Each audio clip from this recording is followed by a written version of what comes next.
Hello नमस्कार। आज हम नया टॉपिक महामारी और गांव में का संकट जो कोरोना काल में हुआ है उसके ऊपर एक नया टॉपिक लाए हैं। चलो स्टार्ट करते हैं। कुछ प्रमुख तथ्य हैं। राजनीतिक दल जो राजनीतिक दल हैं भी अपने फ़ायदे के लिए देहाती में गांव व्यक्तियों का इस्तेमाल करते हैं, जो कि अभी किया है। जैसे अभी चुनाव हुआ था, उसमें बंगाल का चुनाव और भी चुनाव हुए थे, पंचायत चुनाव हुए थे, उसमें देहाती लोगों का बहुत अच्छी तरह से इस्तेमाल किया गया था। लोकतांत्रिक व्यवस्था में गांव की भागीदारी है, पर उसका वास्तविक लाभ राजनीतिक नेता और कार्यकर्ता किसे नेता और कार्यकर्ता ही मिलता है, ना कि सामान्य ग्रामीण जनों को।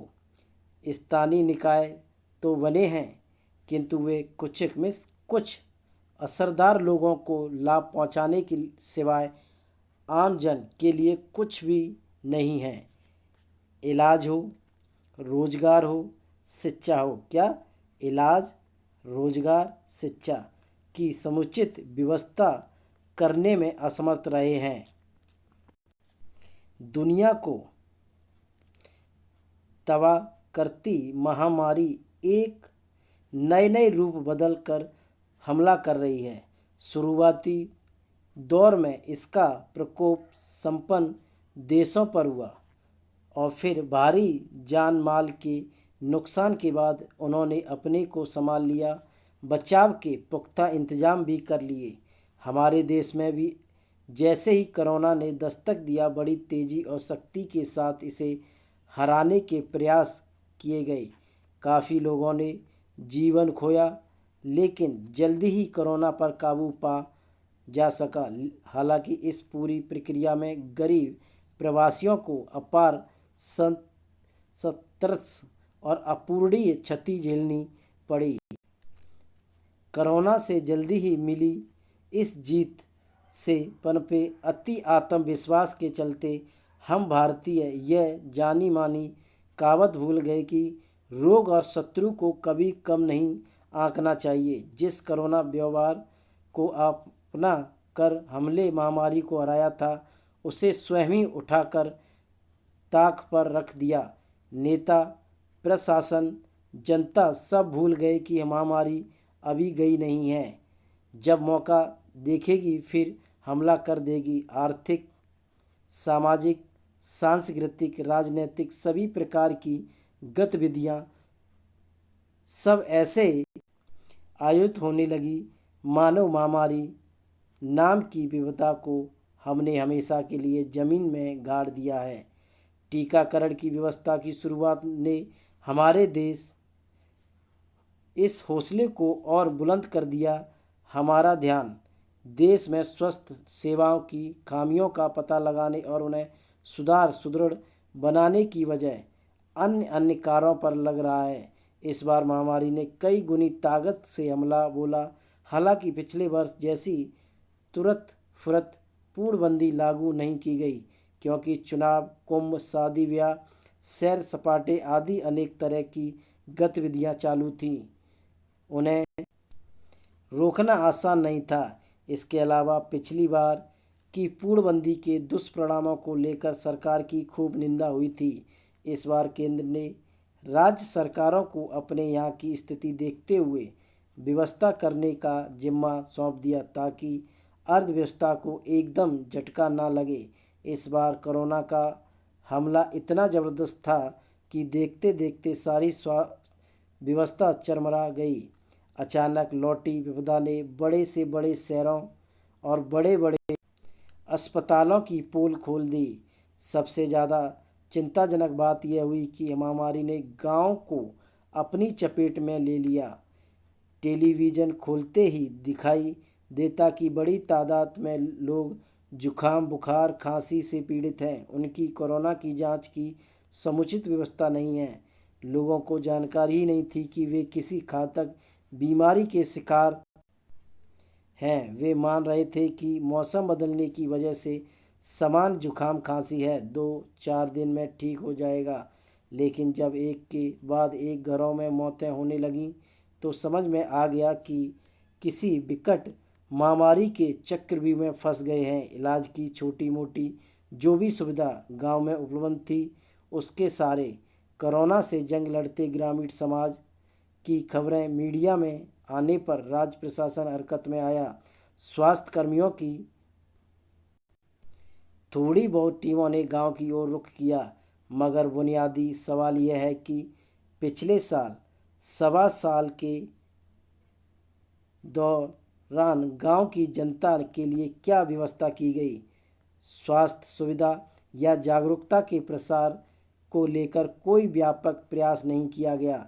पिछले वर्ष जब प्रवासी मजदूर अपार यातनाएं सहते हुए जान की बाजी लगाकर घर वापस पहुंचे तब वे स्थानीय लोगों को संक्रमण से बचाने के लिए कई जगह गांव के बाहर रहने की व्यवस्था की गई, क्योंकि पहुंचते ही वो वही सके थे जो स्वस्थ थे, इसलिए गांव बीमारी से बचे रहे।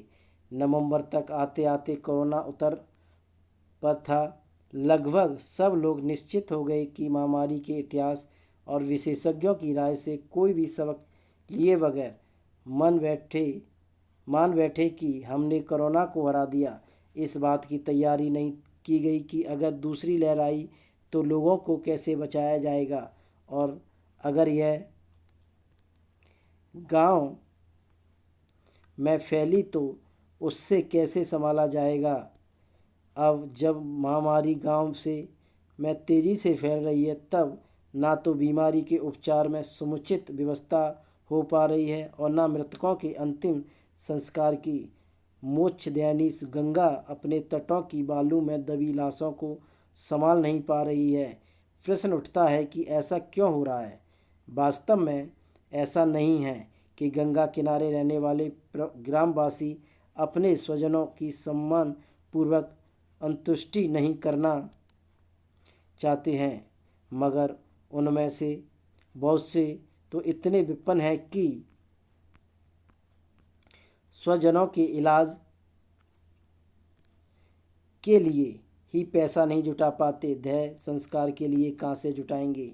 चूँकि मरने वालों की तादाद बहुत बढ़ गई है तो मामला पुलिस और प्रशासन को संभालना पड़ रहा है। हालांकि वे उसी जगह जगह गैर जिम्मेदाराना व्यवहार करते नजर आ रहे हैं।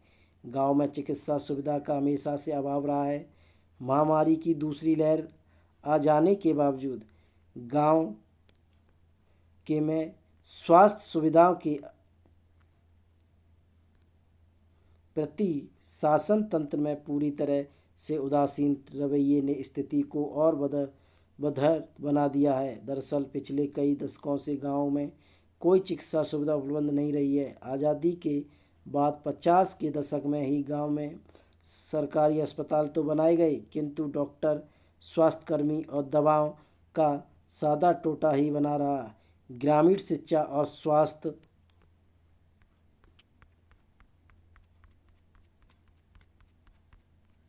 सेवा पिछले 70 वर्षों में चरमराई हुई रही। सरकारें बदलती रहीं, किंतु निष्ठा और इच्छा शक्ति के अभाव में राजनीतिक स्वार्थों के चलते इन बुनियादी सेवाओं को कगार ढंग से सुधार नहीं पा सके। सरकारी सेवा में तैनात डॉक्टर या शिक्षक गांव में जाने से कतराते रहे। निजी चिकित्सा सुविधाओं के नाम पर गांव में वही डॉक्टर उपलब्ध होते हैं जिन्हें क्षमता के अभाव में शहर में कोई नहीं पूछता। नतीजा, बीमारी का कोई भी संकट आने पर गांव के आदमी को शहर की ओर रुख करना पड़ता है और शहर में इलाज के लिए मरीज को वही ले जा सकता है जिसकी जेब में 4 पैसे हों। गरीब ग्रामीण जन तो गोदान के होरी की तरह भगवान भरोसे हैं। आज भी अस्पतालों, सामुदायिकों स्वास्थ्य केंद्रों की इमारतों पर ताले जड़े मिले जाएंगे। हालांकि दिल्ली के पास ग्रेटर नोएडा के जेवर नामक स्थान पर वर्षों से बंद पड़े सामुदायिक स्वास्थ्य केंद्र को कोविड केंद्र बनाने के लिए खोला गया। यह स्वास्थ्य केंद्र 2011 में बनाया था और तभी से बंद पड़ा था। यह हाल जेवर जैसी जगह का है जहां अंतर्राष्ट्रीय हवाई अड्डा बनने जा रहा है। वाकई ग्रामीण इलाकों में स्वास्थ्य केंद्रों का हालत सहज ही अनुमान लगा सकते हैं। दरअसल हमारे यहाँ ग्रामीण जन और शहरी जन के जीवन के बीच बहुत बड़ी दूरी है, जिसे सिलसिलेवार ढंग से कायम रखा गया है। शहरी आदमी ग्रामीण का अपनी ज़रूरतों के लिए इस्तेमाल तो करना चाहता है और करता भी है, लेकिन उसे अपना नहीं मानता। अगर ऐसा ना होता तो मजदूर और कामगार वर्ग को पिछले वर्ष अपने ही देश में भूखे प्यासे हजारों किलोमीटर पैदल यात्रा क्यों करनी पड़ती। राजनीतिक दल भी अपने फ़ायदे के लिए देहाती व्यक्तियों को इस्तेमाल करते हैं। लोकतांत्रिक स्वास्थ्य में गांव की भागीदारी है, पर उसका वास्तविक लाभ राजनीतिक नेता कार्यकर्ताओं को ही मिलता है, ना कि सामान्य ग्रामीण जनों को। स्थानीय निकाय तो बने हैं, किंतु वे कुछ असरदार लोगों को लाभ पहुंचाते हैं के सिवाय आम जन के लिए कुछ नहीं कर सके। इलाज, रोजगार या शिक्षा की समुचित व्यवस्था करने में असमर्थ रहे। आज ज़रूरत है कि शहरी ग्रामीण जीवन के बीच टूटे हुए प्रेम को धागे के पुनः जोड़ने की। ग्रामीण जन को वह सब सुविधाएं वास्तव में केवल कागज़ पर नहीं प्रदान करने का जिनका वह अधिकार ही है, उस देश का नागरिक होने के नाते मिलनी चाहिए। हमारा टॉपिक आज के लिए इतना ही। हमारे चैनल को लाइक, कमेंट और सब्सक्राइब ज़रूर करें। Thank you.